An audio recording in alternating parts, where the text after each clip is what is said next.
Dans les épisodes précédents, nous avons exploré les éléments, la terre, l'eau, l'air et le feu. Puis nous avons vu comment ils pouvaient prendre vie à travers les animaux totems, en fonction de nos besoins, des cycles de la vie. Des cycles, car ces forces ne sont pas immobiles. Elles respirent, elles évoluent. Aujourd'hui, nous changeons d'angle de lecture. Nous quittons la matière pour entrer dans le temps vivant, celui des saisons, des cycles, du retour.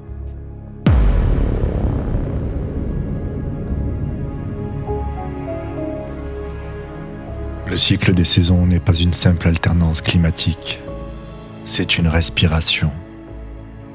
Le printemps est l'élan, le premier oui, fragile, imparfait, mais porteur de promesses.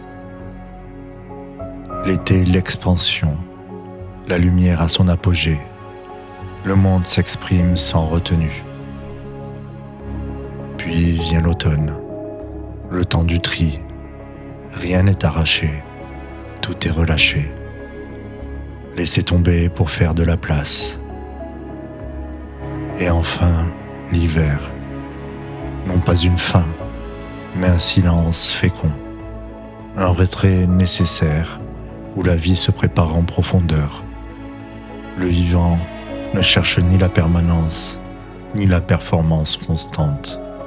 Il avance par cycle, par alternance, par justesse.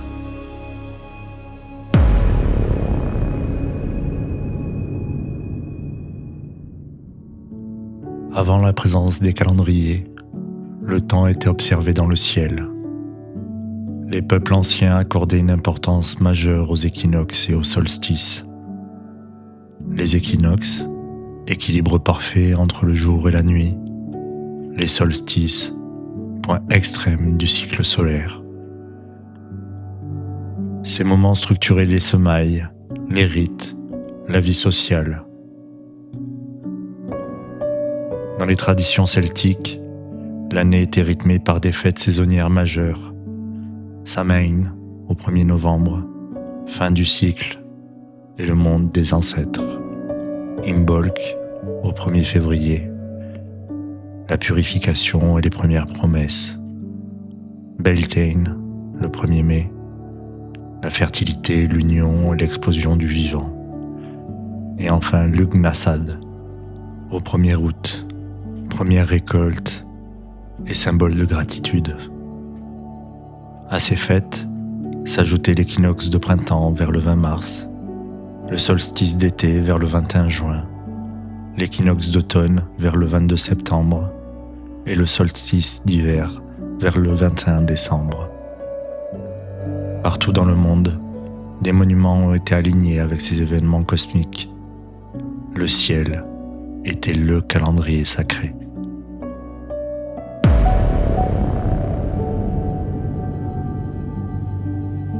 Le solstice d'hiver marque la nuit la plus longue, le point le plus bas du cycle. Et pourtant, c'est précisément là que le soleil renaît. Ce récit n'est pas propre au christianisme, il est bien plus ancien. Avant le Christ, d'autres figures solaires incarnaient déjà ce retour de la lumière.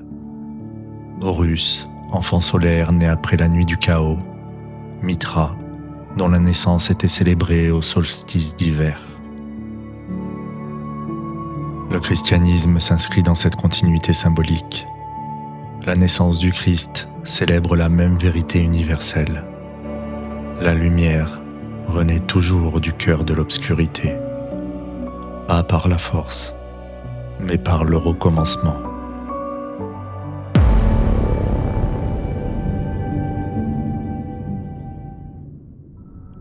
Les Grecs racontaient les saisons à travers une histoire profondément humaine.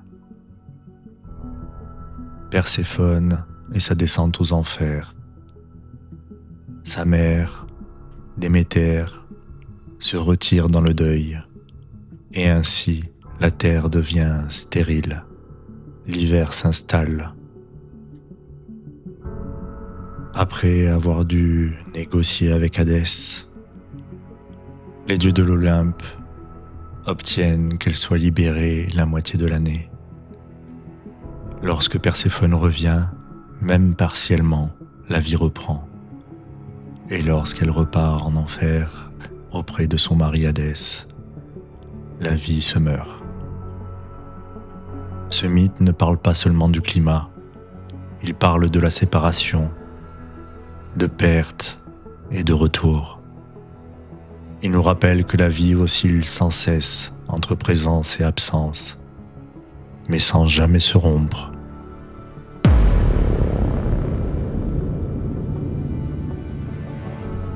Dans la Wicca, magie moderne issue des cercles ésotériques du XIXe siècle, la roue de l'année est portée par une danse sacrée. Le principe masculin incarné par Cernunnos naît, croît, atteint son apogée, puis décline pour renaître. Le féminin traverse les âges du cycle sous la forme de la triple déesse, jeune fille au printemps, mère en été, ancienne en hiver. Cette figure hivernale est parfois nommée Kailar. Elle n'est pas une déesse de mort, mais de temps long, celle qui retient la vie pour mieux la rendre.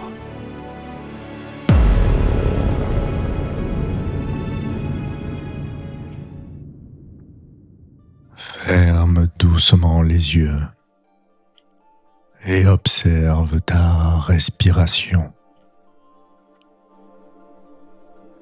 Tu inspires profondément par le nez et tu expires lentement par la bouche. Tu inspires profondément par le nez et tu expires lentement par la bouche. Tu inspires profondément par le nez et tu expires lentement par la bouche. Imagine-toi maintenant dans la nature, en forêt, dans une prairie ou en montagne. Visualise ton environnement. Peut-être y a-t-il des arbres. Peut-être entends-tu le bruit de l'eau. Peut-être sens-tu l'herbe sous tes pieds. Fais appel à tes sens pour t'aider à visualiser cet endroit.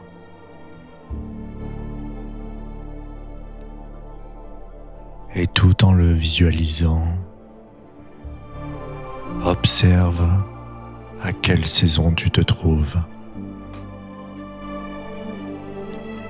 Le soleil est-il haut dans le ciel, brûlant sur la peau? Les feuilles sont-elles couleur feu? Le sol couvert de champignons et de mousse? Au contraire, la terre a-t-elle pris son manteau blanc et le froid perce-t-il la couche de tes vêtements? Laisse venir à toi, par tes sensations, la saison qui correspond à ton état aujourd'hui.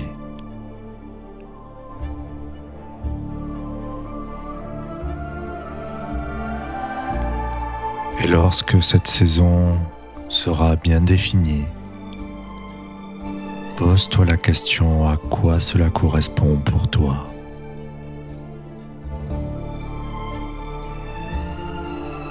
Peut-être es-tu au printemps, symbole de renaissance, de jeunesse, de départ. Peut-être l'été, tu es en pleine possession de tes moyens. Ta peau est réchauffée.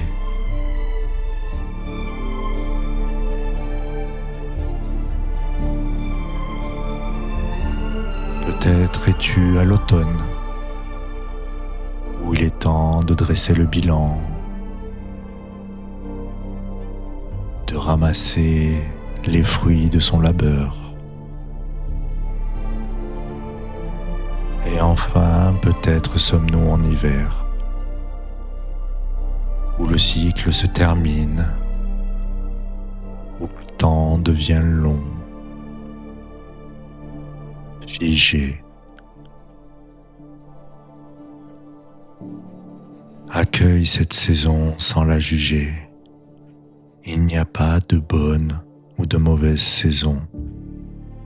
Il n'y a que la tienne, à ce moment, ici et maintenant.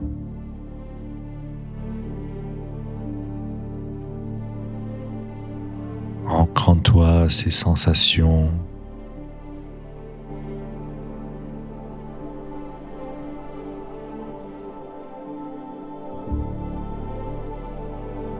Et quand tu seras prêt, tu vas pouvoir te concentrer à nouveau sur ta respiration.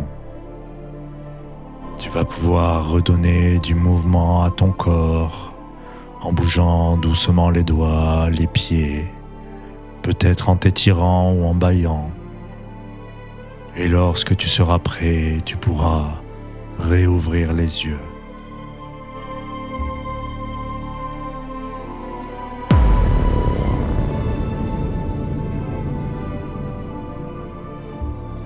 Notre vie aussi est un cycle. Enfance, jeunesse, âge adulte, vieillesse. Nous n'avons qu'un seul printemps, une seule maturité, un seul hiver. Alors peut-être que la sagesse n'est pas de regretter le printemps passé, ni de craindre l'hiver à venir, mais de vivre pleinement la saison présente. Le printemps n'est pas supérieur à l'hiver. Il lui doit son existence. Honore ce que tu es aujourd'hui, car c'est ainsi que le cycle continue, sans regret et sans peur.